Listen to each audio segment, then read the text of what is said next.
આજે આપણે વાત કરીશું એવા મંદિર વિશે જેને વિશ્વના સૌથી અમીર મંદિરોમાંથી એક ગણવામાં આવે છે અને જેમાં 7 દરવાજાઓનું રહસ્ય પણ છુપાયેલું છે।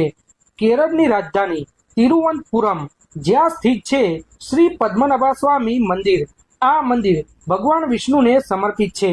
આ મંદિરનો ઇતિહાસ 8મી સદીથી જોવા મળે છે અને આ મંદિરમાં ભગવાન વિષ્ણુની શયન મુદ્રામાં પ્રતિમા સ્થિત છે અને આ મંદિર ભગવાન વિષ્ણુના 108 પવિત્ર મંદિરોમાંથી એક છે અને આ મંદિરમાં ખાલી હિન્દુઓ જ પ્રવેશ કરી શકે છે।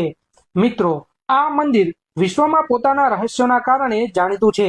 અહીંયા 7 દરવાજાઓ પાછળ રહસ્ય છુપાયેલું છે, જેમાંથી 6 દરવાજાઓને ખોલી દેવામાં આવ્યા છે અને તેમાંથી કરોડોના ખજાના પ્રાપ્ત થયા છે, પરંતુ 7મો દરવાજો જેને વોલ્ટ વી નામ આપવામાં આવ્યું છે, જેનું રહસ્ય હજુ સુધી પણ અકબંધ છે।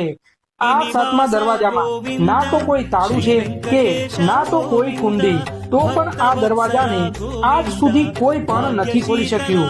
કહેવામાં આવે છે કે આ દરવાજો શ્રાપિત છે, જેને ખાલી ગરુડ મંત્રોના ઉચ્ચારણથી જ ખોલી શકાય છે। આ દરવાજાના ઉપર સાપના આકારના ચિત્રો બનેલા છે, જે તે દરવાજાની પાછળ કોઈ વસ્તુની રક્ષા કરી રહ્યા હોય એવું લાગે છે અને કહેવાય છે કે જે કોઈ પણ તે દરવાજાને ખોલવાની કોશિશ કરે છે તેની સાથે કોઈ ના કોઈ દુર્ઘટના ઘટિત થાય છે। મિત્રો, વિડીયો ગમ્યો હોય તો લાઈક કરીને શેર જરૂરથી કરજો।